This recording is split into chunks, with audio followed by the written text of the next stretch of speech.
Okay बच्चे, तो हम लोग अपने लेक्चर का पार्ट 2 स्टार्ट करने लगे हैं, जिसके अंदर मैं आप लोगों को पहले ब्लू टेबल, ये ब्लू बॉक्स करवाऊंगा स्पाइन के एग्जामिनेशन का, और फिर हम लोग जो भी इसके अंदर डिटेल्स लिखी हैं उनको हम लोग स्टडी करेंगे। ठीक है, तो जब भी आपने स्पाइन का एग्जामिनेशन करना है, you are going to follow 4 basic steps. ठीक है, और वो स्टेप्स क्या क्या हैं आपके सामने मेंशन्ड है। सबसे पहले है इंस्पेक्शन ऑफ द पेशेंट, ठीक है, फ्रंट एंड बैक से और साइड से।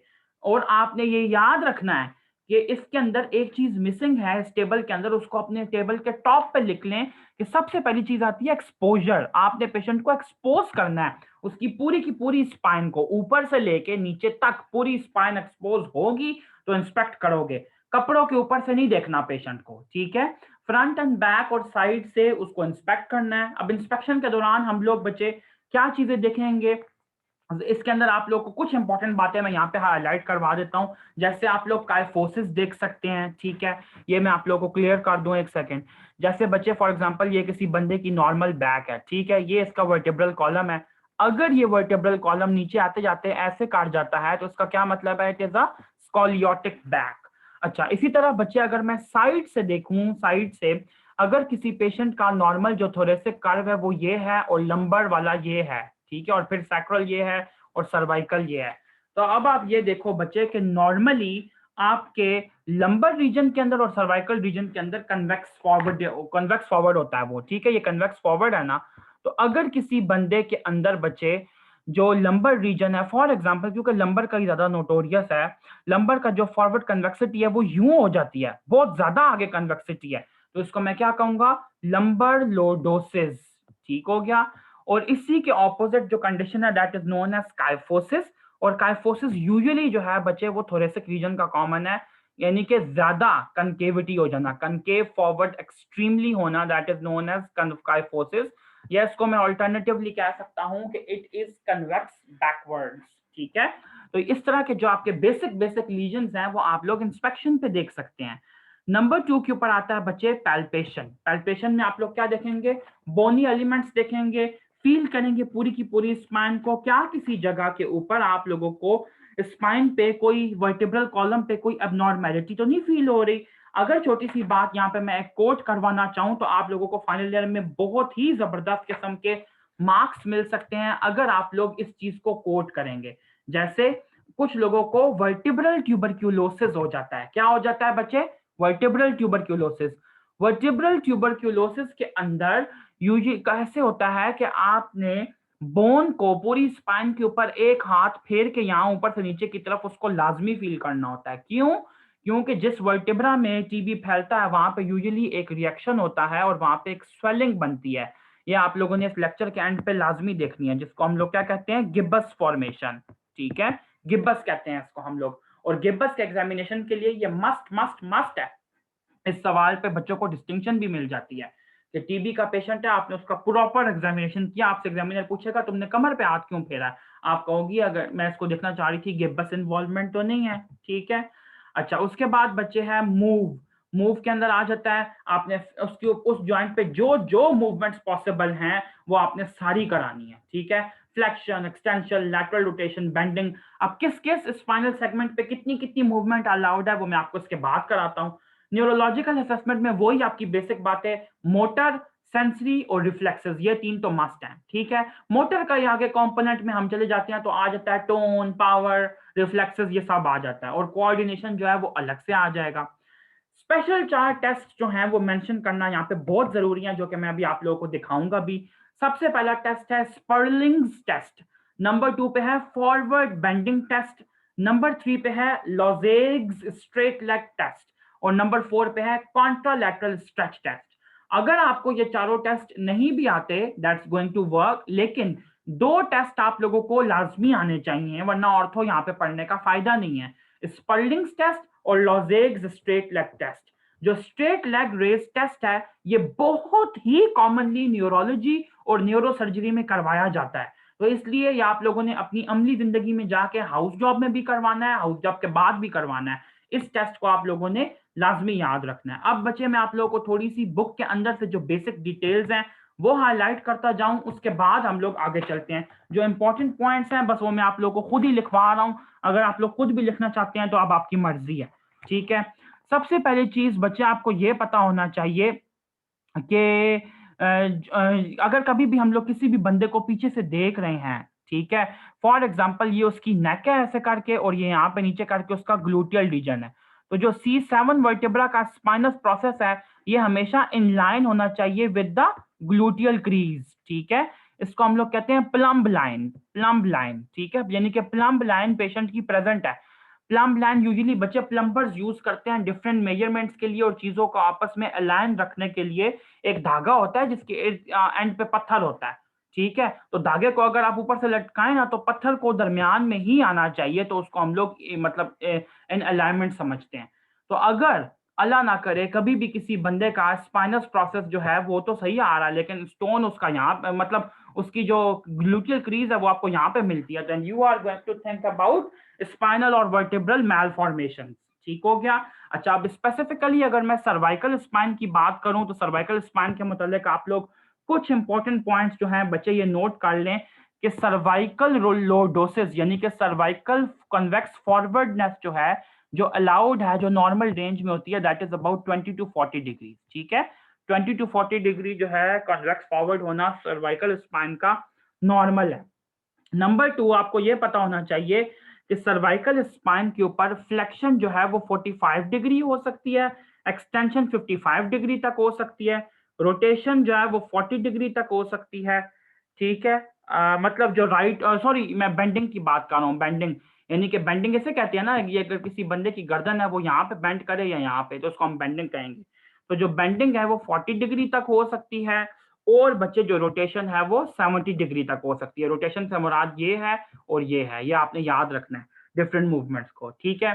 तो बच्चे अगर हम लोग इसको एक निमोनिक की फॉर्म में याद करने की कोशिश करें, इतना शायद अच्छा निमोनिक ना बन पाए, एक सेकेंड।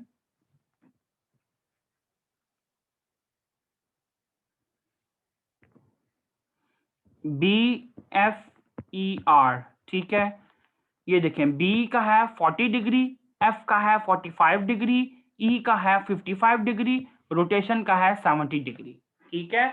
BFER। अभी फिलहाल आप लोग ये याद रखें, हम लोग इसके निमोनिक पे बाद में काम करेंगे, पहले इस चीज को हम लोग पढ़ लें एक दफा, ठीक हो गया। अच्छा, उसके बाद बच्चे अगर मैं थोरेसिक स्पाइन की बात करूं तो थोरेसिक स्पाइन के अंदर आपको मैंने बताया कि ये यूजुअली जो होती है काइफोटिक होती है। तो इसके अंदर कितना काइफोसिस अलाउड है? तकरीबन 20 to 45 डिग्री का काइफोसिस अलाउड है, जबकि सर्वाइकल स्पाइन में 20 to 40 डिग्री का लोडोसिस अलाउड था, ठीक है। अब बच्चे अगर इसके भी टेस्ट की, डिफरेंट टेस्ट की बात की जाए, इसकी जो रेंजेस हैं डिफरेंट मूवमेंट्स की, वो आपकी बुक के अंदर क्लियरली नहीं दी हुई, क्योंकि जो थोरेसिक स्पाइन होती है इसके ऊपर आप लोग मूवमेंट नहीं कर सकते, मतलब इतनी ज्यादा मूवमेंट नहीं कर सकते। आपकी जो बेसिक मूवमेंट है वो लंबर स्पाइन के ऊपर ही होती है। तो हम लोग तीसरी हेडिंग की तरफ मूव करेंगे, लंबर स्पाइन।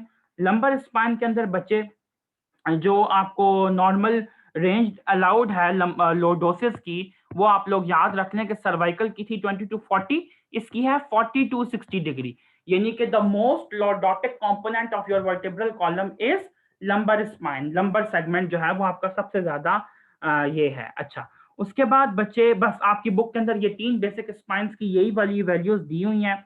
हाँ, अब मैं आप लोगों को ये बता दूं कि कितनी कितनी जो मोशंस हैं, बस इतनी इमोशंस काफी है। अब मैं आप लोगों को जो स्पेशल टेस्ट है ना वो एक दफा करवा दूं। स्पेशल टेस्ट कराने के लिए ये इमेज लाजमी दिखाऊंगा, बड़ा अच्छा इमेज दिया हुआ है, इससे सब कुछ क्लियर हो रहा है। एक सेकेंड जी, ये देखें।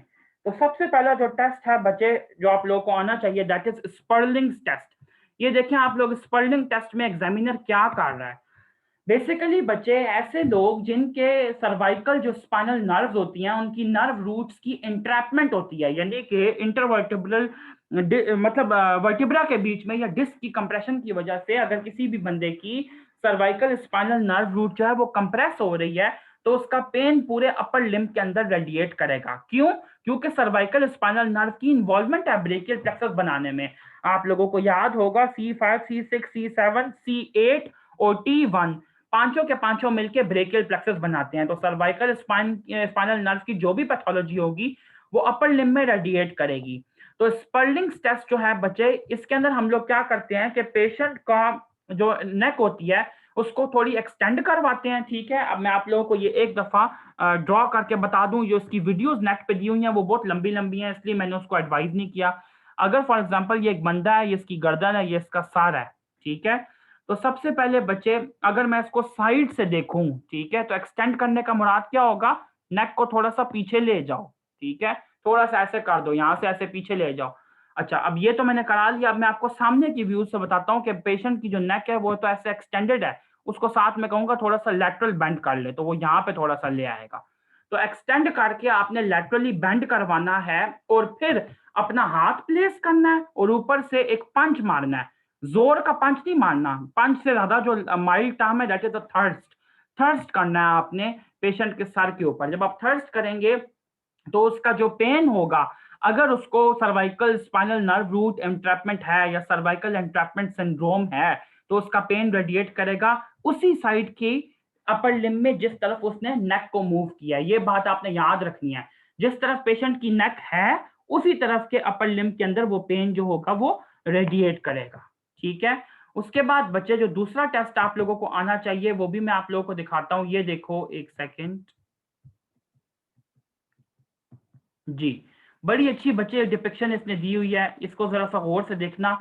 ये है लॉजेग्स स्ट्रेट लेग टेस्ट, ठीक है। इसके अंदर 3 स्टेप्स हैं, ये देखो, पहला स्टेप, दूसरा स्टेप और तीसरा स्टेप। अब मैं आप लोगों को एक एक जो स्टेप है बच्चे वो डिस्कस करके बताता हूँ कि एक एक स्टेप में क्या किया जा रहा है।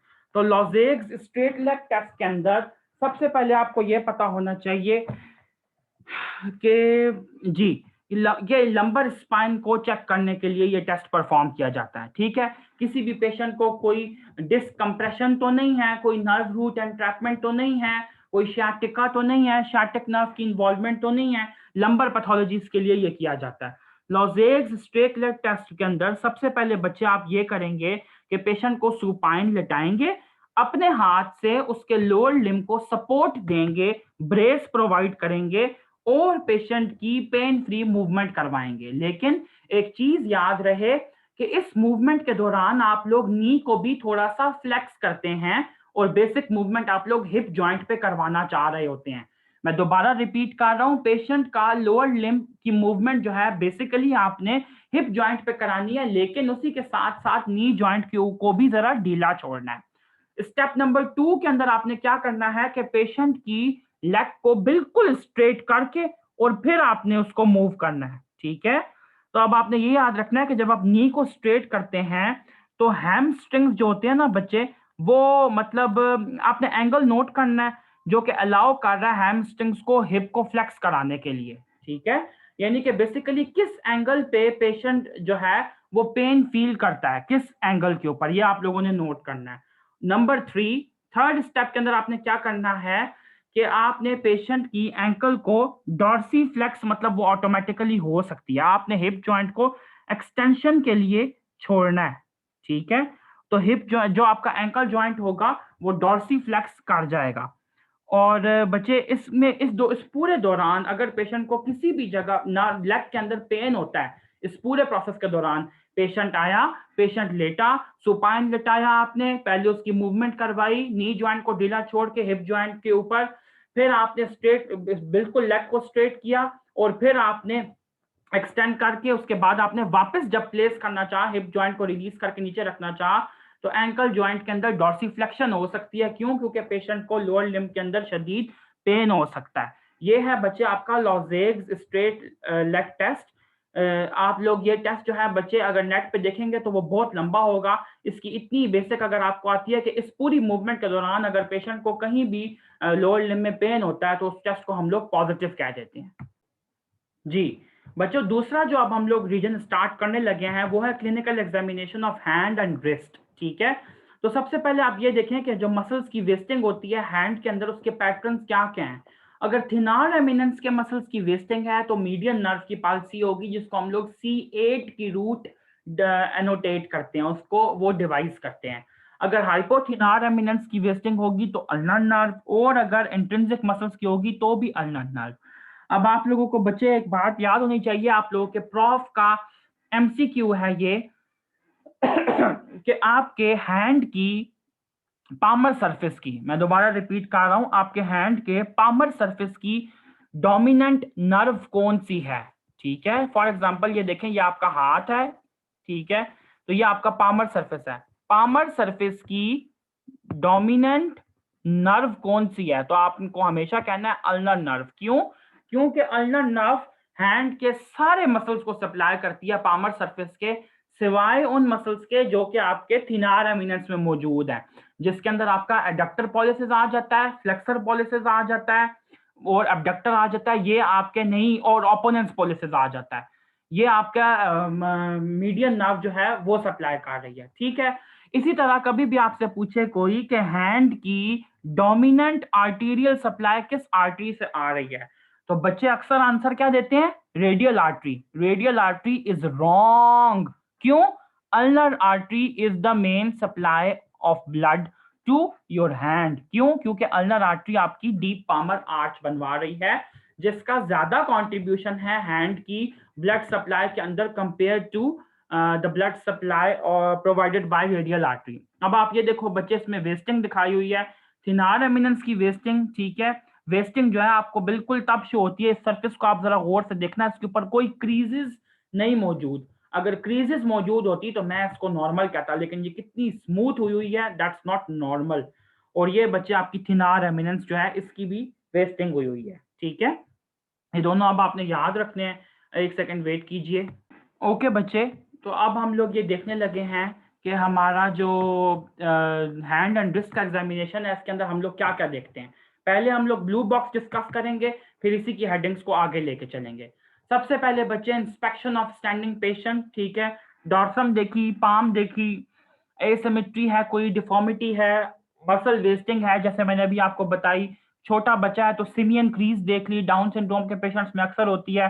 साथ ही साथ आप लोगों ने नेल्स वगैरह भी देखने हैं। सुपाइन पेशेंट, स्टैंडिंग पेशेंट के अंदर आपने ये देखा बच्चे, आप लोग उसको बिठा लें, लिटा लें, स्किन के स्कार्स देखें, पैल्पेशन देखें, बोनी स्ट्रक्चर्स की पैल्पेशन करें, जॉइंट्स देखें हैंड के। ठीक है, मूवमेंट्स कराएं, रिस्ट जॉइंट के ऊपर flexion, extension, ulnar and radial deviation, ये 4 मूवमेंट्स मस्ट हैं। कोई भी जॉइंट आप जब एग्जामिन कर रहे हो तो पहले आपको ये सोच लेना चाहिए कि इस जॉइंट के ऊपर कौन कौन सी मूवमेंट्स हो सकती हैं, कौन कौन सी मूवमेंट्स परमिसिबल हैं। ठीक है, इसके अलावा हैंड की मूवमेंट्स देखें, थंब की, मेटाटार्सोफेरेंजियल जॉइंट, सॉरी बच्चे इसको करेक्ट कर लीजिएगा, ये बेले ने गलती की हुई है, यह है मेटाकार्पोफेरेंजियल जॉइंट्स, मेटाटार्सोफेरेंजियल नहीं है। मेटाटार्सल तो नीचे होती हैं, पाँव में होती हैं। देखें बेले भी गलती कर लेता है कभी कभी, शायद आपकी न्यू बुक्स में ना की हो, पुरानी बुक में तो हुई हुई है। स्पेशल टेस्ट जो बच्चे आपको अपर लिम में आने चाहिए, ये बहुत इंपॉर्टेंट है, इनमें से एक ना एक टेस्ट लाजमी आपके एमसीक्यू के अंदर आता है। Allen's test, Tinel's test and Phalen's test for median nerve. Allen test जो है वो आर्टीरियल सप्लाई का है। फ्रोमेंट्स टेस्ट और फिंकेल्स्टीन्स टेस्ट, ये चार, ये जितने भी टेस्ट हैं बच्चे, ये मैं आप लोगों को बारी बारी करवाता हूँ। ठीक है, एक सेकंड वेट कीजिएगा जी। तो बच्चे अब मैं आप लोगों को वो टेस्ट कराने से पहले ये टेबल्स करवा दूं, क्योंकि टेबल्स के अंदर ही बेसिकली टेस्ट भी दिए हुए हैं। तो जब आप लोग हैंड को इंस्पेक्ट कर रहे होते हैं तो आप लोग कौन कौन सी डिफॉर्मिटीज वहां पे देख सकते हैं। छोटे होने से आप लोग ये पढ़ते आ रहे हैं, आप बस को याद कर लो पक्का पक्का कि हेबर्डन्स नोड जो होती हैं वो डिस्टल इंटरफेरेंजियल जॉइंट के ऊपर प्रेजेंट होती हैं। ठीक है, इंटरफेरेंजियल जॉइंट कौन सा हो गया, ये देखो इधर जरा गौर से कि ये आपका डिस्टल फेलिंग्स है, ये मिडिल फेलिंग्स है और ये प्रॉक्सिमल है। तो इस इधर अगर आपको नोड्स मिलती हैं ऐसे मोटी मोटी, तो इसको हम लोग कहेंगे हेबर्डन्स नोड। और अगर प्रॉक्सिमल मिलती हैं तो बच्चे फिर हम लोग उसको क्या कहेंगे, बुशार्ड्स नोड। ठीक है, और ये दोनों कैरेक्टरिस्टिक होती हैं ऑस्टियोआर्थराइटिस का। बिल्कुल इसी तरह एक डिफॉर्मिटी है जिसको हम लोग कहते हैं बॉटनियर, बॉटोनियर्स डिफॉर्मिटी, बॉटोनियर्स डिफॉर्मिटी। ठीक है, इसके अंदर मेटाकार्पोफेरेंजियल जॉइंट के ऊपर हाइपर एक्सटेंशन होती है और प्रॉक्सिमल इंटरफेरेंजियल जॉइंट के ऊपर जो है फ्लेक्शन होती है। ठीक है, ये मैं आप लोगों को एक दफा बिल्कुल क्लियर कर दूं कि ये कैसे बनता है। मेटाकार्पोफेरेंजियल जॉइंट जो है, फॉर एग्जांपल ये मेटाकार्पल है, तो इसके ऊपर आपकी एक्सटेंशन होगी। ठीक है, ये आपकी पहली जो है डिजिट है, प्रॉक्सिमल फेलिंग्स है, तो इसके ऊपर आपको क्या मिलेगी, एक्सटेंशन मिलेगी। उसके बाद प्रॉक्सिमल इंटरफेरेंजियल जॉइंट जो है, इसके ऊपर आपको क्या मिलती है बच्चे, ये वाला जो पहला प्रॉक्सिमल है ना, ये वाला, इसके साथ ये मिडिल फेलिंग्स आती है, तो इसके ऊपर एक्यूट किस्म की आपको फ्लेक्शन मिलेगी। ठीक है, और डिस्टल इंटरफेरेंजियल जॉइंट पे दोबारा आपको क्या मिलेगी बच्चे, एक्सटेंशन। तो उसने यही बात की है कि मेटाकार्पोफेलेंजियल जॉइंट है उसके ऊपर आपको हाइपर एक्सटेंशन मिल रही है और प्रॉक्सिमल इंटरफेलेंजियल जॉइंट पे आपको फ्लेक्शन मिल रही है। ठीक हो गया। उसके बाद बच्चे आप देखो जो दूसरी डिफॉर्मिटी है that is known as swan neck deformity, ये भी रियूमेटॉइड आर्थराइटिस का कैरेक्टरिस्टिक है। ऑस्टियोआर्थराइटिस और रियूमेटॉइड आर्थराइटिस को मिक्स नहीं करना। कभी भी आपको ये पेशेंट वार्ड के अंदर मिल सकता है, इन डिफॉर्मिटीज के लिए उसको लाजमी देखना है। वाइवा का क्वेश्चन है ये कि रियूमेटॉइड आर्थराइटिस के पेशेंट में क्या क्या देखोगे, तो इस केस के अंदर भी हाइपर एक्सटेंशन मिलेगी मेटाकार्पोफेलेंजियल जॉइंट पे और प्रॉक्सिमल इंटरफेलेंजियल जॉइंट पे भी, लेकिन डिस्टल इंटरफेलेंजियल जॉइंट के ऊपर आपको फ्लेक्शन मिलेगी। अब मैं ये भी आप लोगों को दिखा दूं, फॉर एग्जांपल ये देखो, ये मेटाकार्पल है, ये आपका प्रॉक्सिमल फेलिंग्स है, ये आपका मिडल फेलिंग्स है। डिस्टल फेलिंग्स के ऊपर आपको ऐसे मिलेगी, इसको हम कहते हैं स्वान नेक डिफॉर्मिटी। और जो पहली वाली थी बच्चे उसको हमने क्या कहा था, बोटोनियर्स डिफॉर्मिटी। उसके बाद बच्चे नेक्स्ट आप लोग देखो है जी डिफॉर्मिटी ऑफ थंब। इसके अंदर फ्लेक्शन हुई होती है मेटाकार्पोफेलेंजियल जॉइंट की और हाइपर एक्सटेंशन हुई होती है इंटरफेलेंजियल जॉइंट की। ठीक हो गया। जी डिफॉर्मिटी, इसके अंदर बिल्कुल ऐसी प्रेजेंटेशन आती है जैसे कि जी बना हो। ये भी बच्चे मैं आप लोगों को एक दफा ड्रॉ करके बता देता हूँ। ये देखें फॉर एग्जांपल ये थंब की मेटाकार्पल है, ठीक है, तो इसने यही बात और एक सेकंड थंब की ना पहले मैं बोन शो कर दूंगी जी। तो इसने बच्चे यही वाली बात यहाँ पे शो किया है कि फ्लेक्शन होगी मेटाकार्पोफेलेंजियल जॉइंट पे। ये देखो एक्यूट किस्म की फ्लेक्शन मैंने शो किया, यहाँ पे मैं डिफरेंट कलर से शो कर देता हूँ क्लियर हो जाए, ऐसे करके पहले जॉइंट के बीच में और मेटाकार्पल के बीच में, और फिर हाइपर एक्सटेंशन होगी इसके ऊपर, ये बिल्कुल हाइपर एक्सटेंडेड है। ठीक है, इसको हम कहते हैं वी डिफॉर्मिटी, ऐसे करके। अच्छा, उसके बाद बच्चे आप देखो सबलक्सेशन भी हो सकती है मेटाकार्पोफेलेंजियल जॉइंट की, जिसको हम लोग कहते हैं अल्नर ड्रिफ्ट होना। ठीक है, अल्नर ड्रिफ्ट यानी कि अल्नर मूवमेंट की तरफ, अल्नर डेविएशन की तरफ जाना। अच्छा जी, ये पहला बच्चे टेबल हम लोगों ने कर लिया। ये चीजें वो हैं जो आप लोग इंस्पेक्शन के ऊपर नोट करेंगे, कोई इनके अंदर रॉकेट साइंस नहीं है, मोटी मोटी बातें बता रहा हूँ जिनको आप लोगों ने क्रैम करना है बेसिकली। सेंसरी डिस्ट्रीब्यूशन बच्चे आप लोग हाथ की खुद पढ़ लीजिएगा, वो मैं आप लोगों को नहीं करा रहा। हाँ, स्पेशल हैंड के टेस्ट कौन से हैं ये आप लोगों ने मेरे साथ करने हैं और ये बहुत ज्यादा इंपॉर्टेंट है। मैं बार बार इनके ऊपर फोकस कर रहा हूँ। सर्जरी के जो आपका वाइवा है मेथड्स का, उसके अंदर ये आपको आते हैं। तो सबसे पहला टेस्ट है बच्चे that is known as Allen's test. इसकी एक एक लाइन में आप लोगों को अपने साथ खुद समझाऊंगा। सबसे पहले बच्चे आपने क्या करना है, पेशेंट का हाथ उठाना है, ठीक है, उसको एलिवेट करना है, ऊपर की तरफ उसको बिल्कुल उठा देना है, ठीक है, और आपने प्रेशर अप्लाई करना है रेडियल और अल्नर दोनों आर्टरीज के ऊपर। अगर आप लोगों को यह बात समझ नहीं आ रही तो मेरी जो पिक्टोरियल डिस्क्रिप्शन है इसको जरा आप लोग देखेंगे। फॉर एग्जाम्पल अगर ये एक बंदा है, इसका ये हाथ ऐसे करके नीचे है, ठीक है, इसको आप लोग यूं ऊपर ले जाएंगे और इसके हाथ को ऐसे करके यूं आप लोग लिफ्ट करेंगे। जब आपने लिफ्ट किया तो रेडियल स्टाइलार्ड प्रोसेस पे और यहाँ पे अल्ना पे पिसी फॉर्म के पास आप लोग अपनी हाथों से प्रेशर अप्लाई करेंगे, अपना हाथ प्लेस करेंगे एक इधर एक इधर, ठीक है। दोनों साइड्स को जब आपने कंप्रेस कर लिया तो अब आप पेशेंट को कहेंगे कि वो बार बार मुट्ठी बनाए और मुट्ठी खोले, मुट्ठी बनाए और मुट्ठी खोले, मुट्ठी बनाए और मुट्ठी खोले, ठीक है। जब वो फिस्ट बनाएगा, फिस्ट खोलेगा, तो उसको ब्लड सप्लाई की रिक्वायरमेंट होगी, ठीक है। तो जो आपकी फिंगर की टिप्स होंगी वो बिल्कुल पेल हो जाएंगी, ठीक है। फिर आपने क्या करना है कि पहले पहले फॉर एग्जांपल मैं आपको बता रहा हूं, ये देखना है कि पहले अगर आप लोग उसका अपना प्रेशर रिलीज कर देते हैं, ये देखें मैं यहाँ पे शो करता हूँ, ये रेडियल आर्टरी वाले पॉइंट से आप लोग प्रेशर रिलीज कर देते हैं, अपनी फिंगर उठा देते हैं, तो आप लोग देखेंगे कि जितनी भी डिजिट्स हैं सब की सब जो हैं वो रेड हो जाएंगी। क्यों? अल्नर साइड वाली डिजिट्स जो हैं वो भी रेड हो जाएंगी। क्यों? क्योंकि रेडियल आर्टरी से जो ब्लड है वो नीचे जाएगा सुपरफिशियल और डीप पामर आर्चेस में, और वो इन वाली जो फिंगर्स हैं उनको भी सप्लाई कर देगा, चाहे अल्नर आर्टरी ऑक्लूडेड क्यों ना हो, ठीक है। लेकिन और जो बच्चे आपकी अल्नर आर्टरी से अगर आप प्रेशर उठाएंगे और रेडियल पे रखेंगे तो भी आपके पास सेम रिजल्ट ही आएगा। तो इसका मतलब है कि जो आपकी पेटेंसी है, जो एडिक्वेसी है रेडियल और अल्नर आर्टरीज के बीच में, वो मेंटेन्ड है थ्रू इट्स आर्चेस। ठीक हो गया।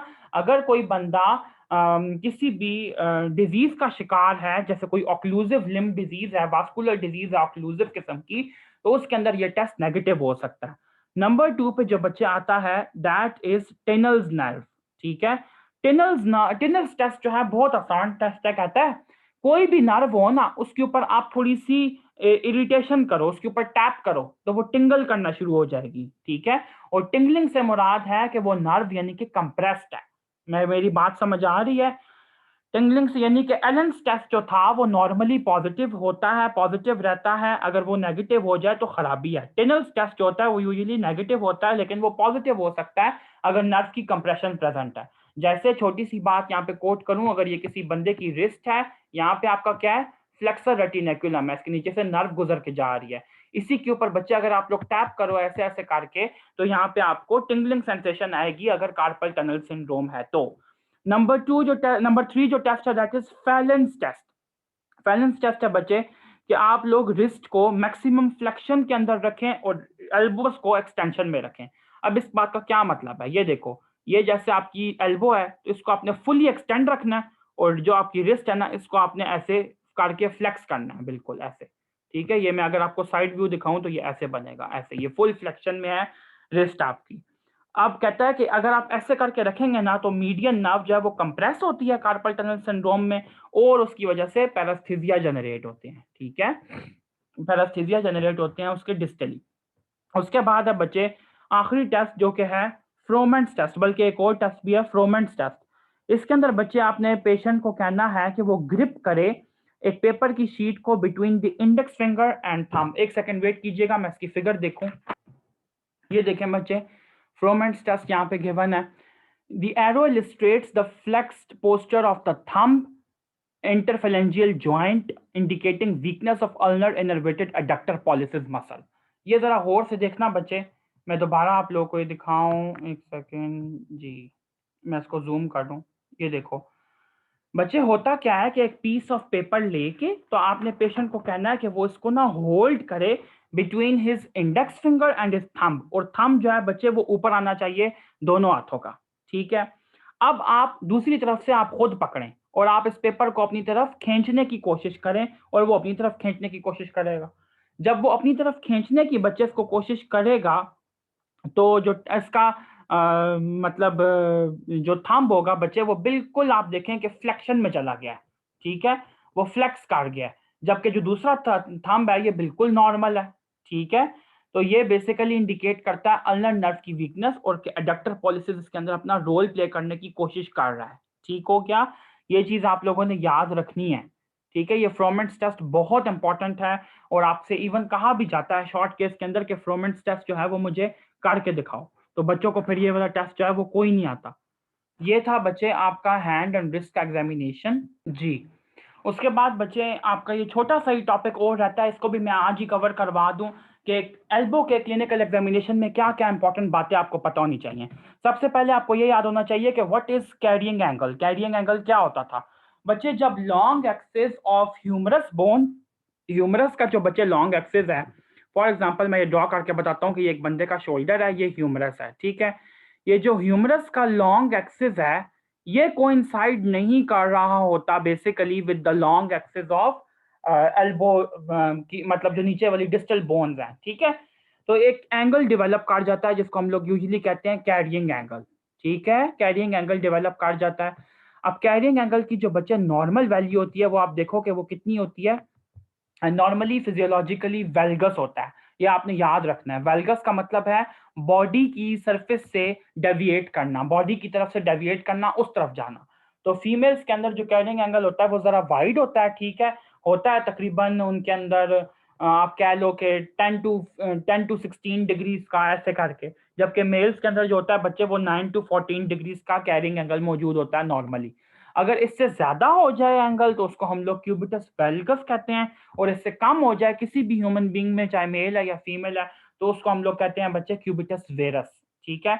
और आप लोगों को कम से कम इसकी एक एक डिफॉर्मिटी जरूर आनी चाहिए। क्यूबिटस वेरस जो है यानी कि बिल्कुल अंदर की तरफ होना, कैरिंग एंगल का रिवर्स हो जाना बच्चे, इसको हम लोग कहते हैं कि ये सुपरा कॉन्डाइलर फ्रैक्चर ऑफ ह्यूमरस के अंदर हो जाता है, ठीक है। कॉन्डाइल्स जो है वो आप ये देखें, मेरा एरो यहाँ पे शो कर रहा है, नीचे की तरफ एल्बो के पास होती है ना, तो सुपरा कॉन्डाइलर अगर फ्रैक्चर हो।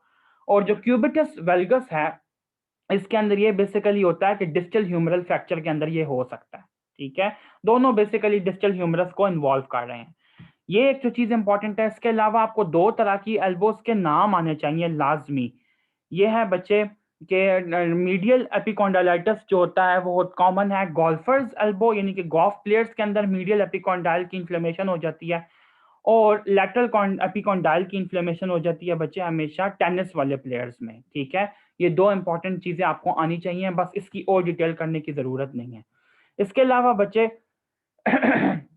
ये देख लीजिए कि आपका जो शोल्डर जॉइंट का एग्जामिनेशन है, इसके अंदर भी मैं दो तीन चीजें पॉइंट आउट करूंगा।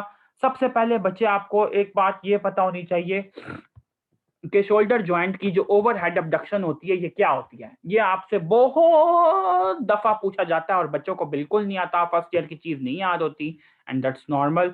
ये देखो बच्चे, अगर एक बंदे का हाथ बिल्कुल ऐसे साइड पे पड़ा है, ठीक है, ये ऐसे करके हाथ पड़ा हुआ है, मैं ऐसे कहता हूं कि ये परपेंडिकुलर, ये इसको थोड़ा सा एलिवेट करें, तो फर्स्ट 15 डिग्री की जो एबडक्शन होगी वो कौन करवाएगा? याद है आप लोगों को या भूल गया? ये करवाएगा डेल्टॉइड। ठीक है, फिर 15 डिग्री से परपेंडिकुलर यानी कि हाथ बिल्कुल ऐसे ले जाए परपेंडिकुलर, जैसे हम लोग पीटी करते हुए करते हैं, 90 डिग्री तक ले जाए, तो अगली जो आपकी 90 डिग्री तक की एबडक्शन होती है यहां से लेके यहां तक, ये कौन करवाता है? Supraspinatus muscle. ठीक हो गया। और 90 डिग्री से ऊपर यानी सर के ऊपर ले जाए 180 डिग्री की एबडक्शन कौन करवाता है बच्चे? Serratus anterior. ये तीन मसल्स के नाम लाजमी लाजमी लाजमी याद होने चाहिए। ठीक है, आप लोगों को एक क्लिनिकल याद आएगा या आपसे सर्जरी में भी पूछा जाता है। नर्व ऑफ बेल किसे कहते हैं? What is nerve of Bell? बच्चे अगर आप लोगों को याद हो तो नर्व ऑफ बेल हम लोग कहते हैं लॉन्ग थोरेसिक नर्व को। लॉन्ग थोरेसिक नर्व जो है ये वो नर्व है जो कि सिराटस एंटीरियर को सप्लाई करती है, तो इसको हम लोग नर्व ऑफ बेल क्यों कहते हैं? नर्व ऑफ बेल इसको इसलिए कहते हैं कि आप लोग अक्सर देखेंगे कि चर्चेस के अंदर बेल जो होती है वो लटकी होती है। ठीक है। तो जब भी कोई बंदा वहां से गुजरता है ऐसे करके, तो वो अपना हाथ ऊपर उठा के बेल को ऐसे बजाते हैं। ठीक है, बेल को ऐसे नॉक करते हैं। तो अगर कोई बंदा ये नहीं कर पा रहा तो उसका मतलब है उसके अंदर ओवर हेड एबडक्शन की वीकनेस है। तो बस इसीलिए आप ये देखो कि नर्व ऑफ बेल जो है हमने लॉन्ग थोरेसिक नर्व को नाम दिया हुआ है। ये एक टेस्ट हो गया। इसके अलावा आपको ये पता होना चाहिए कि जो आपका शोल्डर जॉइंट होता है इसके ऊपर जो ये लैटरल वाला एरिया है अपर अपर आर्म के अंदर, इसको हम लोग क्या कहते हैं? Regimental batch area.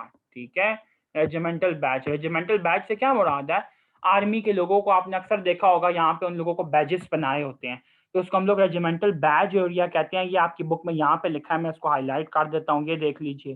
ठीक है, यहाँ पे आपका डेल्टॉइड मसल होता है और उसकी ओवरलाइंग स्किन को सप्लाई करती है आपकी कौन सी नर्व बच्चे? Axillary nerve.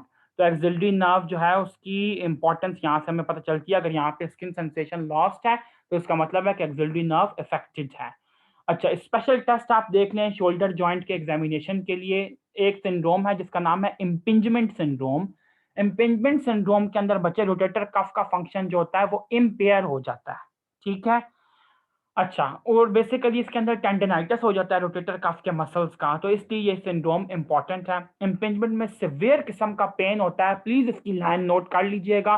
प्रॉफ में सिनेरियो आ सकता है एमसीक्यू की फॉर्म में कि एक बंदा है, जब वो अपना शोल्डर अबडक्ट करता है, ऊपर की तरफ लेके जाता है अपना ह्यूमरस को, ठीक है, तो ओ या इंटरनली रोटेट करता है, अंदर की तरफ ऐसे रोटेट करता है। ये देखो, अगर आप लोगों को नहीं ये कॉन्सेप्ट क्लियर हो रहा तो मैं दोबारा इसको कर देता हूँ। ये एक बंदे का शोल्डर है ऐसे करके, या तो वो उसका इंटरनली रोटेट करे या फिर वो अबडक्ट करे अपनी ह्यूमरस को। इन दोनों कंडीशंस में उसको सिवियर पेन होता है, इसको हम कहते हैं इम्पिंजमेंट सिंड्रोम। ठीक है, इसके लिए जो टेस्ट होता है that is known as painful arc test. Patient को हम कहते हैं कि वो अपना हाथ एडक्ट करे अपने साइडों से ले जाके। ठीक है, अगर 60 टू 120 डिग्री तक वो एबडक्ट करता है और उसको दर्द शुरू हो जाता है 60 टू 120 डिग्री के बीच में, तो इसका मतलब है इम्पिंजमेंट पॉजिटिव है। दूसरा जो टेस्ट है इसका नाम है जॉब्स टेस्ट। ठीक है, इसको हम कहते हैं एम्प्टी कैन टेस्ट। इसका क्या मतलब है? Ask the patient to abduct the arm to 90-degree elevation in scapula plane with full internal rotation, empty can position. Ask the patient to resist downward. ठीक है, the presence of pain is a positive rest, positive test. अब आप लोग को अगर ये नहीं समझ आ रही तो मैं बता देता हूँ इसको। फॉर एग्जाम्पल, अगर ये बंदा ऐसे खड़ा है, ठीक है, ऐसे ही मैंने क्या बनाया है, तो आपने उससे कहना है कि ऐसे अपना हाथ 90 डिग्री तक ऊपर लेके जाए। ठीक है, उसके हाथ में इधर एक केन पकड़ा हुआ है ऐसे करके, और फिर वो उसको इंटरनली रोटेट करे। इंटरनली रोटेट करेगा तो क्या होगा मेरे दोस्तों?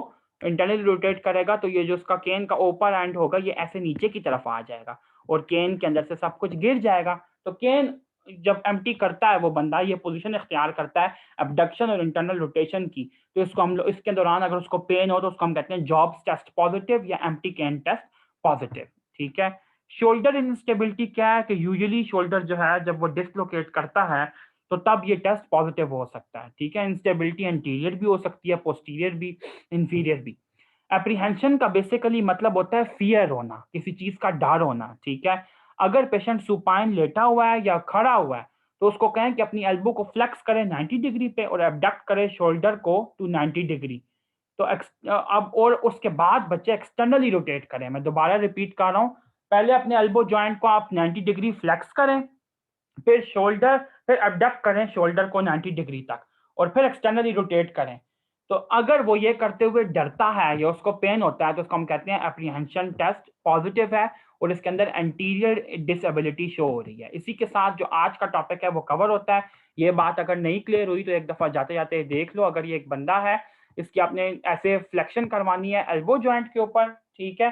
फिर आपने उसे कहना है इसी हालत में इसको ऊपर ले जाए, तो वो जब इसको ऊपर ले जाएगा वो क्या बनेगा बच्चे, ऐसे करके ले जाएगा ऐसे और फिर एक्सटर्नली रोटेट करे। ठीक है। एक्सटर्नली, तो इसके अंदर वो डरेगा ये करते हुए। इसी के साथ आज का टॉपिक कंक्लूड होता है।